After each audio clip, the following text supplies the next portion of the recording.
Good morning mga ka-farmers. Nandito naman tayo magpapakain ng mga baboy. Ngayong araw ay Tuesday, February 2025. Yan.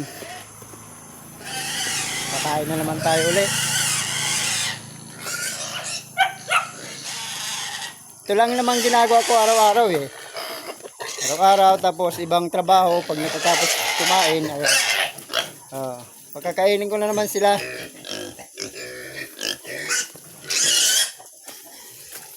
Ayan guys, ayan. Pagkakainin ko na naman yan sila.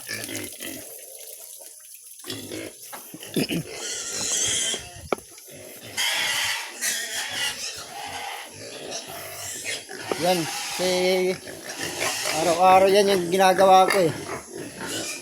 Walang iba.